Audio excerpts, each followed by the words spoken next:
নমস্কার সুপ্রিয় দর্শক, আজকে আমি আপনাদের সামনে এমন একটা জিনিস শেয়ার করতে যাচ্ছি যেটা জানলে হয়তো আপনারাও অবাক হয়ে যাবেন। বাগান করতে গেলে আমরা নানা রকম সমস্যারই সম্মুখীন হই। হঠাৎ দেখলেন গাছের পাতা কুঁকড়ে যাচ্ছে কিংবা গাছের সবুজ রং হারিয়ে ফেলছে, পাতা আস্তে আস্তে হলদে হয়ে যাচ্ছে। তখন মনে হয় আরে গাছে তো এত যত্ন করছি কিন্তু গাছে এরকম কেন হচ্ছে। বন্ধুরা, এটার পেছনে কিন্তু অনেক রকমের কারণ থাকে। খাবারের ঘাটতি, গাছে জল দেওয়া ঠিকঠাক মতো না হওয়া এবং হঠাৎই আবহাওয়ার পরিবর্তন এবং তার পাশাপাশি পোকামাকড়ের আক্রমণ। কিন্তু একটা জিনিস আছে যেটাকে আমরা খুব সহজেই অবহেলা করি, অথচ সেটাই কিন্তু গাছের সুস্থতার জন্য ভীষণ দরকারি। সেটা হলো ক্যালসিয়াম। হ্যাঁ বন্ধুরা, ক্যালসিয়ামের অভাব হলে গাছের পাতা যেরকম হলুদ হয়ে যায়, গাছের পাতা কুঁকড়ে যায়, ডগা পচতে শুরু করে, এমনকি গাছের বৃদ্ধি পর্যন্ত থেমে যায়। এখন ভাবছেন, আচ্ছা তাহলে ক্যালসিয়ামের অভাব কিভাবে পূরণ করব? দোকানের দামি সার কিনতে হবে কি? না, তার কোনো দরকার নেই।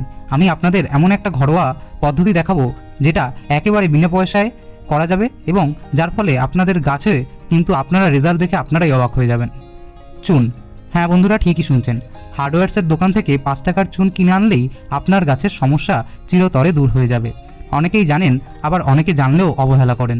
কিন্তু বিশ্বাস করুন, যদি একবার এই পদ্ধতি ব্যবহার করেন তাহলে হয়তো আপনাদের আর আলাদা দামি ক্যালসিয়ামের সার কিনতে হবে না। চুন আসলে ক্যালসিয়াম কার্বনেট, যেটা মাটির অম্লত্ব কমিয়ে মাটিটিকে ধীরে ধীরে ব্যালেন্স করে। অর্থাৎ কি করে, এটি আম্লিক মাটিটিকে ব্যালেন্স করতে যেরকম সাহায্য করে এবং যার মাত্রা যদি বেশি হয়ে যায় তাহলে কিন্তু মাটিটি ধীরে ধীরে ক্ষারীয় হয়ে ওঠে। এর ফলে মাটিতে কিন্তু আর কোনো গাছই হবে না। তাই আমাদের ব্যালেন্স মাটিটি দরকার।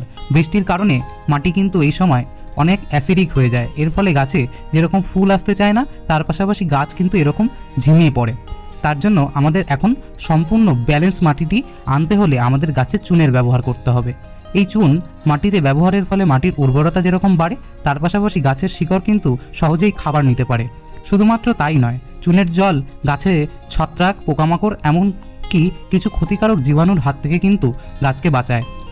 আর এটি যেহেতু আমরা জৈবভাবে গাছে প্রয়োগ করব, আর এর ফলে আমাদের গাছ কিন্তু প্রচুর পরিমাণে ঝাঁকড়া হয়ে উঠবে, কচি পাতার আগমন ঘটবে এবং তার পাশাপাশি গাছে কিন্তু প্রচুর পরিমাণে ফুল ফুটবে।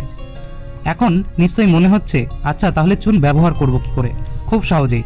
প্রথমে সামান্য পরিমাণে আমরা চুন নেব।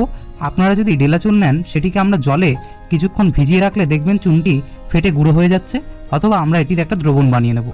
এই গলে যাওয়া চুনটি আমরা কিন্তু পুরোটি ব্যবহার করব না। এখানে আমাদের পরিমাপটিকে কিন্তু একদম সঠিক নিতে হবে। 1 লিটার জলে আমরা 1 চা চামচ চুন, এরকম পাউডার চুন, অথবা আপনারা যদি পেস্ট করে নেন সেই পেস্ট চুনটি আমরা 1 চা চামচ মেশাবো। 1 চা চামচ কয়েক ঘন্টা এরকমভাবে মিশিয়ে রাখার পর আমরা যে উপরের যে জলটি থাকবে, চুনটি ধীরে ধীরে আপনার যে পাত্রে, সেই পাত্রে কিন্তু জলে থিতিয়ে পড়বে। তারপরে উপরের যে জলটি সেটিকে আমরা তুলে নেব এবং সেটি আমরা মাটির মধ্যে প্রয়োগ করতে পারবো। তার পাশাপাশি গাছেও কিন্তু প্রচুর পরিমাণে আমরা ভালোভাবে যদি স্প্রে করতে পারি তাহলে কিন্তু আমাদের গাছ আবার আগের রূপ ফিরে পাবে।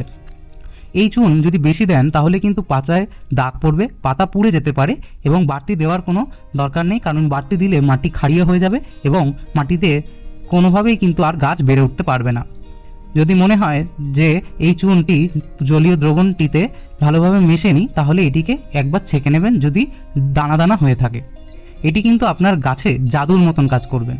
এবার প্রশ্ন হচ্ছে কিভাবে দেবেন, কতটা দেবেন।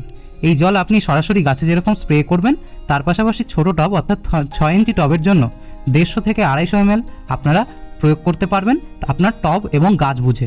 গাছ যদি বড় হয় তাহলে 6 ইঞ্চি টবে আপনারা 250 ml মতন দিতে পারেন। এরপরে টব প্রতি আপনারা কিন্তু সেরকমভাবে আপনাদের গাছ হিসেবে পরিমাপটি বাড়িয়ে নেবেন। আরেকটা কথা খুব মাথায় রাখবেন, এটি মাসে কিন্তু একবার ব্যবহার করলেই যথেষ্ট। এখন ভাবছেন এই চুন জল ব্যবহার করলে আমাদের গাছে কি এমন উপকার হবে? প্রথম হচ্ছে, আমাদের গাছে কিন্তু ক্যালসিয়ামের ঘাটতি যেরকম পূরণ করবে, তার পাশাপাশি গাছের পাতা আর কুঁকড়ে যাবে না, হলদে ভাব কমে আসবে। গাছের পাতায় ক্লোরোসিস, যেই ক্লোরোসিসটা মূল বিষয়, অর্থাৎ গাছের শিরাগুলো সবুজ ভাব থেকে যায় এবং পাতাটা হলদে ফ্যাকাশে ভাব হয়ে যায়। এটি কিন্তু ধীরে ধীরে গাছ রিকভার করবে এবং গাছের যে নতুন কচি পাতা সেগুলোও কিন্তু আস্তে আস্তে সবুজ হবে। গাছ ক্যালসিয়াম পাওয়ার ফলে শক্তপোক্ত এবং প্রচুর পরিমাণে মজবুত হয়ে উঠবে। তারপরে ছত্রাক, বিশেষ করে বর্ষাকালে যে সমস্যা হয় সেগুলো অনেকটাই কমবে। এছাড়াও পোকামাকড়ের আক্রমণও কিন্তু গাছে অনেকটাই কমবে। আর সবচেয়ে বড় কথা যে চুন কিন্তু অম্লত্ব কমিয়ে দেয়, অর্থাৎ কি করে, মাটিটির অ্যাসিডিক লেভেলটিকে ঠিক করে, অর্থাৎ মাটিটিকে ব্যালেন্স করে তোলে, যার ফলে গাছ কিন্তু সহজেই খাবার গ্রহণ করতে পারে এবং গাছে প্রচুর পরিমাণে ফুল ফল আনতে অনেক সুবিধে হয়। তবে একটা কথা মাথায় রাখবেন, চুন জিনিসটি যতটাই ভালো ততটাই কিন্তু গাছের পক্ষে ক্ষতিকর যদি সেটি বেশি পরিমাণ হয়। তাই অবশ্যই এই পরিমাপে আপনাদের গাছেও আপনারা প্রয়োগ করে দেখুন, তাহলে দেখবেন অল্প খরচেই এই একেবারে ঘরোয়া পদ্ধতিতে আমরা এতগুলো গাছের সমস্যা কিন্তু সহজেই সমাধান করে নিতে পারবো। তাই ভিডিওটি যদি ভালো লেগে থাকে তাহলে লাইক, শেয়ার এবং কমেন্ট করতে ভুলবেন না। চ্যানেলে নতুন হলে চ্যানেলটিকে কিন্তু অবশ্যই সাবস্ক্রাইব করবেন। দেখা হচ্ছে আগামী কোনো ভিডিওতে। ততক্ষণ সুস্থ থাকবেন, ভালো থাকবেন এবং অবশ্যই আমার চ্যানেলটির পাশে থাকবেন এবং গাছকে ভালোবাসতে থাকুন। ধন্যবাদ।